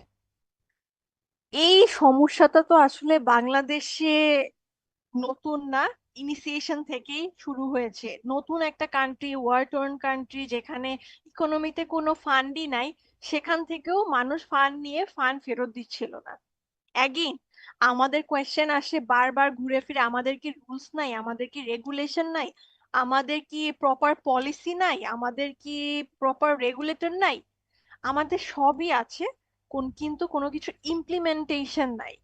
এই যে আপনারা যদি এখন বলেন যে পিকে হালদারকে কি দেখে এতগুলো bank and non banking financial institution establish করার পারমিশন দেওয়া হলো, এটার আনসার কি আপনাদের কারো কাছে আছে? কারো কাছেই থাকবে না। বিকজ যেগুলো পারমিশন নট নট নেসেসারিলি ও সবগুলোরই হচ্ছে এমডি ছিল, বাট সব তার ফ্যামিলির মানুষেরই ছিল। আইদার তার সিস্টার কনসার্ন, সে বোর্ড অফ ডিরেক্টরশিপে আছে, অথবা সে নিজেই বোর্ডে আছে, এরকম অনেক ব্যাংক ছিল। এন্ড আমরা জানি যে এরকম কনফ্লিক্ট অফ ইন্টারেস্ট ক্রিয়েট হয়, ইন দ্যাট কেস বোর্ডে রাখা যায় না তাকে। আর এগুলো কি মেনটেন করা হয়েছে?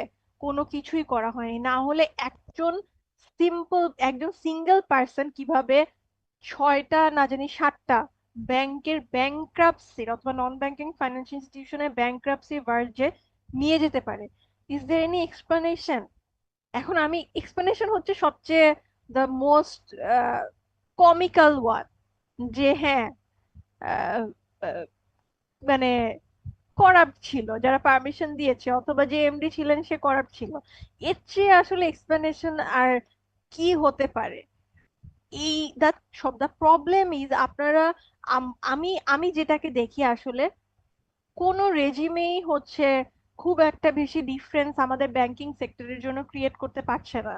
একটা রেজিম গিয়েছে, তারা কিছু করে গিয়েছে, আবার যে রেজিম আছে তারাও করবে, এরকমই আসলে ম্যাম, চলতেই থাকবে আমাদের। আমি জানি যে বাংলাদেশ ব্যাংকই হচ্ছে গভর্নমেন্ট, গভর্নমেন্টই বাংলাদেশ ব্যাংক। তাহলে বাংলাদেশ ব্যাংক যদি কোনো ভুল ডিসিশন নেয় as a citizen of Bangladesh, আমরা কিন্তু আসলে দিন শেষে সবই বুঝতে পারি যে কি হচ্ছে আমাদের আশেপাশে। তো বাংলাদেশ ব্যাংকে কি ধরার কোনো অথরিটি আছে, বা এটাকে আমাদের সংবিধানে এটা কিভাবে আছে এটা? আচ্ছা, বাংলাদেশ ব্যাংকে Bangladesh bank government, government Bangladesh bank, এই জিনিসটা একটু ভুল, বাট হ্যাঁ, গভর্নমেন্টের সব ডেভেলপমেন্ট প্রজেক্ট গুলো অ্যাচিভ করা হয় অথবা মনিটারি পলিসি প্রোভাইড করা হয় through Bangladesh bank. So Bangladesh bank হচ্ছে বাংলাদেশের সব ব্যাংকগুলোর রেগুলেটর। ইন দ্যাট কেস এই ডিসিশন আলটিমেটলি আসে এই একদম আপার যে বোর্ডটা থাকে অথবা গভর্নরের কাছ থেকে। সো নর্মালি দেখা যায় এই গভর্নরের অ্যাপয়েন্টমেন্টটাও থাকে কিন্তু পলিটিক্যাল অ্যাপয়েন্টমেন্ট। সো সেটা যেটা হয় যে যখন যে পলিটিক্যাল গ্রুপ আসে, তারাই তাদের পছন্দ মতো একজন গভর্নরকে এই সিটটা দেয়, রাইট, এই টাইটেলটা দেয়। সো ইন দ্যাট কেস আপনার কোয়েশ্চেনটা হচ্ছে যে তাহলে তাদেরকে কিভাবে অ্যাকাউন্টেবল করা হয়। এখন ধরুন, এখন যে পাস্ট বাংলাদেশ ব্যাংক গভর্নর আছে তার এগেইনস্টে অনেক অ্যালিগেশনস আছে এন্ড এভরিথিং, সেটা অনুযায়ী হয়তো বা এই গভর্নমেন্ট চিন্তা করছে যে কোনো কিছু আসলে ডিরেক্টলি ওনার কাছে লিঙ্কড এরকম কিছু খুঁজে পাওয়া যায় নাকি, আদার দেন আমাদের যে এক্সিস্টিং পলিসি অ্যান্ড রেগুলেশনস আছে সেগুলোকে ইমপ্লিমেন্ট করা ছাড়া মানে ওনার এগেইনস্টে আর কোনো অ্যাকশন নেওয়ার তো আমাদের কোনো ওয়ে নাই। যদি লিগ্যাল ওয়ে বলি, আর কোনো ওয়ে আমাদের কাছে নাই। এন্ড থার্ড কোয়েশ্চেন আপনার যেটা ছিল যে মিস আসার সাথে সাথেই যে অনেকগুলো ব্যাংকের এমডি চেঞ্জ হলো। এমডি চেঞ্জ হয়েছিল অনেকগুলোই কারণে। একটা হচ্ছে আপনাদের কিছু কোয়ালিফিকেশন পড়িয়েছিলাম না, যে public limited company corporate governance করে ডিরেক্টর হতে হলে কিছু কোয়ালিফিকেশন থাকতে হবে, MD and CEO same person হতে পারবে না, মনে আছে? Yes ma'am. অলরাইট, সো সব ব্যাংকের জন্য ব্যাংক কোম্পানি অ্যাক্ট আছে, সে অ্যাক্টেও কিছু কোয়ালিফিকেশন সেট করা আছে for the board of directors, for the sea sweet executives. But এগুলো হয়তোবা সামটাইমস মেনটেন করা হয় নাই, এজন্যই এই এলিগেশনস এর কারণেই তাদেরকে হয়তোবা এই তাদের পজিশন থেকে টার্মিনেট করা হয়েছে। অ্যালং উইথ দ্যাট হয়তোবা ব্যাংকের অবস্থা অনেক খারাপ ছিল, অনেক বেশি ব্যাড লোন হয়ে গিয়েছিল, and that reflects the his performance. So এই জন্য হয়তোবা তার পজিশন টার্মিনেট করা হয়েছে। আর আপনি যেটা বললেন যে 5টা ব্যাংক এক করা হচ্ছে, সেটা হচ্ছে ইসলামিক ব্যাংকস গুলো। এই ইসলামিক ব্যাংকস গুলোর আপনাদেরকে আমি একটা এক্সারসাইজই করাবো এটা নিয়ে। আসলে ইসলামিক ব্যাংকগুলোকে এরকম মার্জ করা হচ্ছে বিকজ সবগুলো ইসলামিক ব্যাংকেরই এত খারাপ অবস্থা যে একটা ব্যাংক হিসেবে রান করার মতো ক্যাপাসিটি এটার আসলে নাই।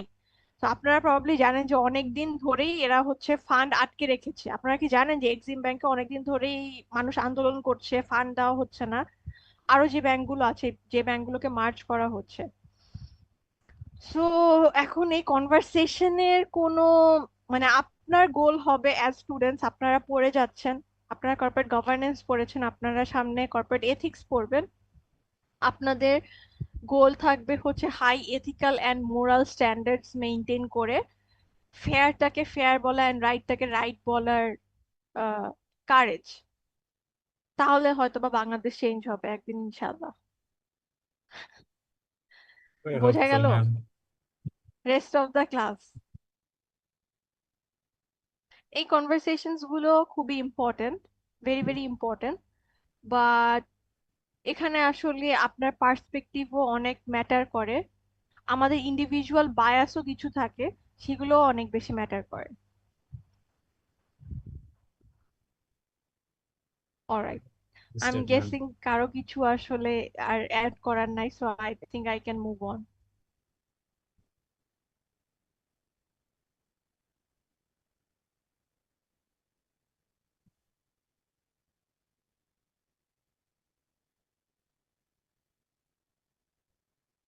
অলরাইট, আমাদের এখন আমাকে বলুন যে একটু আগে যে আমি ক্লাসিফিকেশনস গুলো দেখালাম, এখানে অলরেডি ডিফারেন্সেস দেওয়া আছে, বাট একটা ডিফারেন্স যেটা হচ্ছে মেইন, বারবার আমি বলেছি, এই অর্ডার ছাড়া specialized bank and non schedule ব্যাংকের ভেতরে ডিফারেন্সটা হচ্ছে নন স্কেজুয়াল ব্যাংক সব ফাংশন আসলে পারফর্ম করতে পারে না একটা ব্যাংকের। ডিমান্ড ডিপোজিটস হয়তোবা থাকে, বাট হয়তোবা সবার কাছে লোন দিবে না, অথবা কোনো কোনো মাঝে মাঝে লোন দিতেও পারে নাও দিতে পারে, কতজনের জন্য দিবে। মানে ব্যাংক হওয়ার জন্য যে কিছু ফিক্সড ক্রাইটেরিয়া অথবা ফাংশনস থাকে যেটা ব্যাংক নিডস টু মেইনটেইন, সেটা আসলে নন স্কেজুয়াল ব্যাংকের করতে হয় না।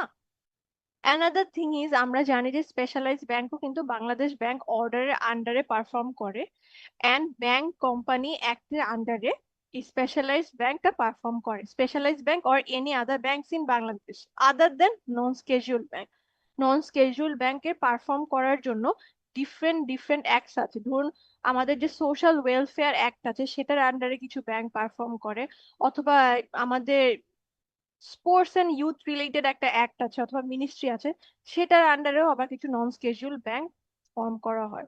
সো আলটিমেটলি ওই মিনিস্ট্রির যে অবজেক্টিভ গুলো থাকে সেগুলো অ্যাচিভ করার রেসপন্সিবিলিটি হচ্ছে এই নন স্কেজুয়াল ব্যাংক।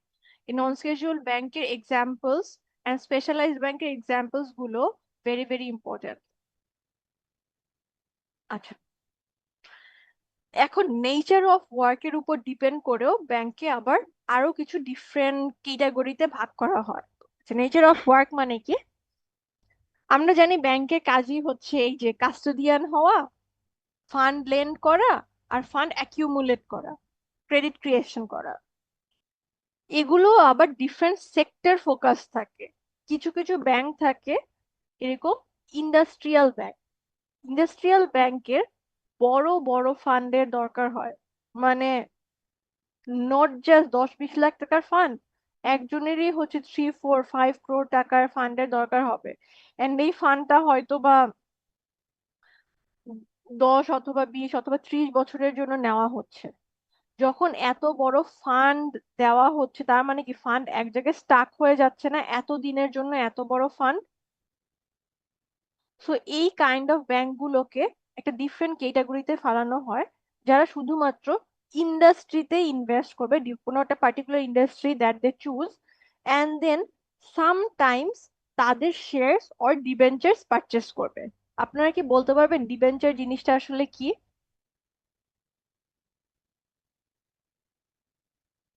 এনিওয়ান?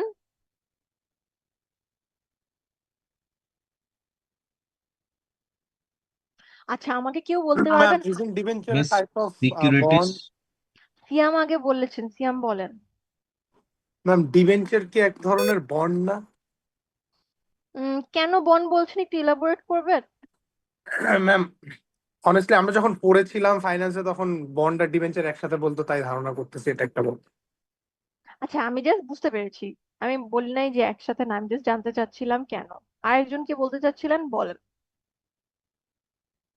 মিস বন্ডে কোলেট্রাল থাকে বাট ডিবেঞ্চারে কোনো কোলেট্রাল থাকে না, এটি ডিফারেন্স।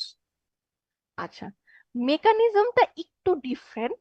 মেকানিজমটা হচ্ছে আমরা যখন ডিবেঞ্চারের কথা বলছি, ডিবেঞ্চারের সাথে বন্ড লোনস এগুলোর অনেক ফ্যামিলিয়ারিটি আছে, সিমিলারিটি আছে, সরি। আচ্ছা, ডিফারেন্সটা কোথায় ক্রিয়েট হচ্ছে? আমরা যখন লোন নেই, লোনটা পে ব্যাক কিভাবে করি?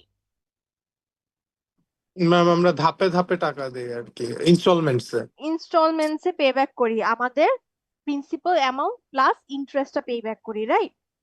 Right ma'am. যখন আমরা ডিবেঞ্চারে ইনভেস্ট করি, ডিবেঞ্চারে পে ব্যাকটা কখনোই ইনস্টলমেন্টে হয় না, একদম ম্যাচুরিটি ডেটে গিয়ে আপনার প্রিন্সিপাল অ্যামাউন্টটা ব্যাক করা হবে, এন্ড ইন ইনস্টলমেন্ট আপনার ইন্টারেস্ট পে ব্যাক করা হবে। মানে ইন্টারেস্ট প্লাস প্রিন্সিপাল না, শুধুমাত্র ইন্টারেস্ট পে ব্যাক করা হয়, আর ম্যাচুরিটি পিরিয়ডে আপনার প্রিন্সিপাল অ্যামাউন্টটা পে ব্যাক করা হয়, সেটাই হচ্ছে ডিবেঞ্চার। অ্যান্ড ডিবেঞ্চারে অলওয়েজ অলওয়েজ অলওয়েজ লিকুইডেশনের সময় ক্রেডিটরসদের আগে ডিবেঞ্চার হোল্ডার যারা থাকেন তাদেরকে প্রেফারেন্স দেওয়া হয়। মানে আপনার কোম্পানি সবকিছু ব্যাংক্রাফট হয়ে গেছে, আপনি লিকুইডেট করে ফেলতে পারছেন, সবার আগে টাকা ফেরত দেওয়া হবে যাদের ডিবেঞ্চার হোল্ডার্স আছে তাদের কাছে। আমি কিছুটা প্রেফারেন্স শেয়ারের মতো। হ্যাঁ, কিছুটা প্রেফারেন্স শেয়ারের মতো। অলরাইট, সো ইন্ডাস্ট্রিয়াল ব্যাংক গুলোর গোল হচ্ছে এরকম লং টার্মে ইনভেস্ট করা, আবার যারা ডিপোজিট করছে এই ব্যাংকগুলোকে, তারাও লং টার্মের জন্যই ফান্ড এই ব্যাংকগুলোতে রাখছে। যারা ডিমান্ড ডিপোজিটস এর থাকবে না, অ্যাগেন এটা আমি বলছি না, বাট এই ডিমান্ড ডিপোজিটের পার্সেন্টেজ অনেক কম থাকে। সবাই ইনভেস্টমেন্ট পারপাজে এই ইন্ডাস্ট্রিয়াল ব্যাংকগুলোকে ফান্ড ডিপোজিট করে। আচ্ছা, এরপর চলে আসে এক্সচেঞ্জ ব্যাংক। অ্যাগেন এক্সচেঞ্জ ব্যাংকের কাজ হচ্ছে আমাদের ফরেন কারেন্সি নিয়ে ডিল করা, অথবা এক্সচেঞ্জ রেট নিয়ে ডিল করা, অথবা যদিও এখন বিল অফ এক্সচেঞ্জ সব ব্যাংকেই আছে, বাট বেসিক্যালি আমাদের কোনো অন্য কারেন্সির ফান্ড আসলে অন্য কারেন্সি ইনভেস্টমেন্ট করার জন্য আমরা এক্সচেঞ্জ ব্যাংকগুলোকে ইউজ করি। আচ্ছা, এরপরে চলে আসে ইনভেস্টমেন্ট ব্যাংক। ইনভেস্টমেন্ট ব্যাংক নিয়ে আমরা অনেকবার কথা বলেছি, অনেক কথা বলেছি। আমাকে একটু রিক্যাপ করতে পারবেন ইনভেস্টমেন্ট ব্যাংক জিনিসটা কি? এনিওয়ান? ম্যাম, ইনভেস্টমেন্ট ব্যাংকের মেইন কাজ হচ্ছে আন্ডাররাইটিং। আন্ডাররাইটিং। আর আন্ডাররাইটিং এর সাথে আরো দুইটা মেইন কাজ আছে। আমরা আন্ডাররাইটিং বলি, ইনভেস্টমেন্ট ব্যাংক আরো দুটা কাজ করে।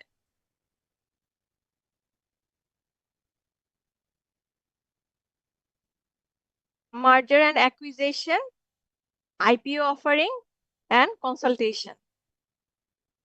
মনে আছে? জি আন্ডাররাইটিংও ম্যাম। করে অফকোর্স, সাথে এই কোর ফাংশন হচ্ছে এই তিনটা। আচ্ছা, কোঅপারেটিভ ব্যাংক আপনাদেরকে আমি নেক্সট ক্লাসে পড়াবো ইনশাল্লাহ। আজকে যতটুকু পড়িয়েছি ততটুকু সবাই বুঝতে পেরেছেন? Yes yes ma'am. Ma'am. Yes alright. Ma'am. তো প্রথমে আমরা যে ক্লাসিফিকেশনস গুলো দেখলাম, আমার প্রথম গোল ছিল আপনাদেরকে যতগুলো banking and non banking financial institutions আছে সেগুলোর সাথে আপনাদেরকে ফ্যামিলিয়ারাইজ করানো। আই থিংক আমি করাতে পেরেছি ইনশাল্লাহ। And then Bangladesh bank wise কিছু ক্লাসিফিকেশন আছে ব্যাংকের, সেগুলো আজকে দেখালাম। আর এরপর থেকে আমরা কথা বলা শুরু করব নেচার অফ ওয়ার্কের উপর বেস করে। ডিফারেন্ট কাইন্ডস অফ ব্যাংক আছে, সেটার মধ্যে তিনটা আমরা আজকে দেখলাম। তিনটা কি কি বলতে পারবে? ইনভেস্টমেন্ট ব্যাংক, ইন্ডাস্ট্রিয়াল ব্যাংক, আরেকটা কি? কমার্শিয়াল। না,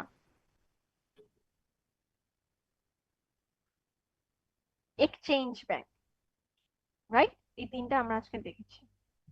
একটু বাসায় পড়াশোনা করেন। থিওরি আমি জানি আপনাদের পড়তে অনেক কষ্ট হয়, ভালোও লাগে না,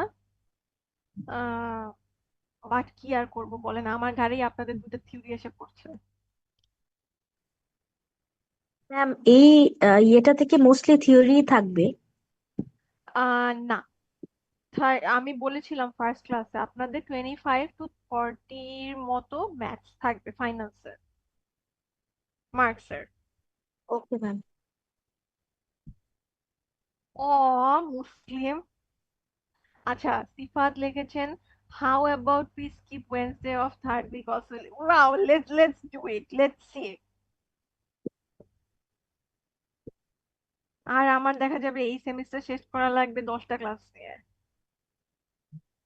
অলসো ইউকেম কাজ করছে না, সো আমি ফোন থেকে আপনাদের অ্যাটেন্ডেন্স দিচ্ছি।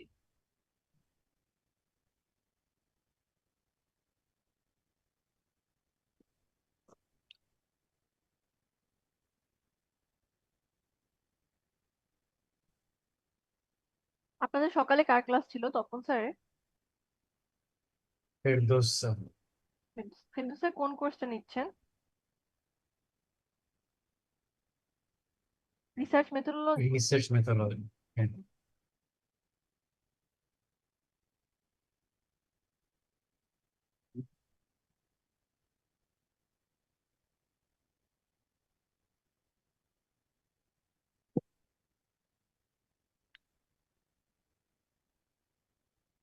Section A, please respond to your roll call. 37, 21, 37, present ma'am. 21, 27, present ma'am. 21, 22, 35, Present, ma'am. 22, 45, Yes, ma'am.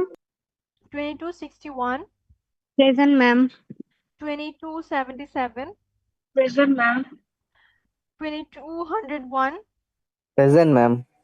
153, Present, ma'am. 169, Present, Miss. 171. Present, Miss. All right. 23, 1, Present, ma'am. 5, Present, miss. 7, Present, 11, Yes, ma'am. 19, Yes, miss. 21, 23, Present, ma'am. 27, Present, ma'am. 31, 21 present. Present, ma'am. 31, Present, ma'am.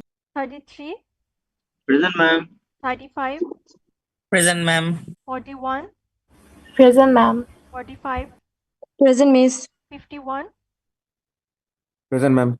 59, Present, ma'am. 61, Present, ma'am. 66,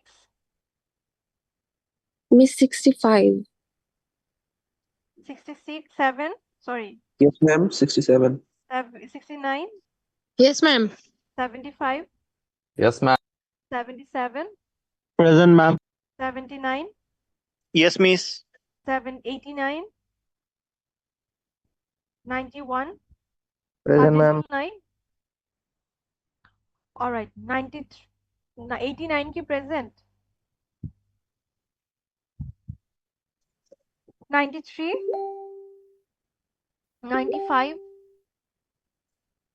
97, Present, ma'am.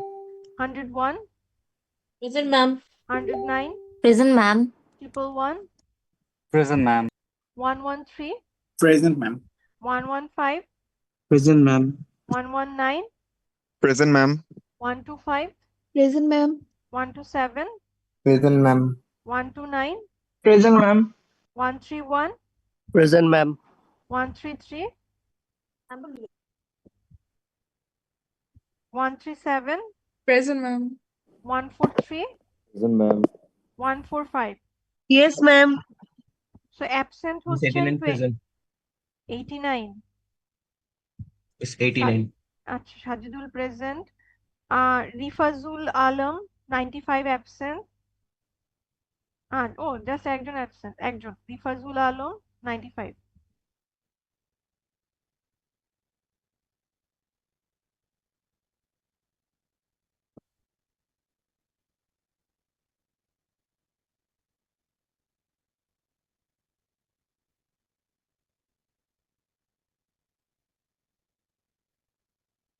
Website load হতেও এত সময় লাগে, and it's not my internet, my date, মানে internet data দুটোতেই এক.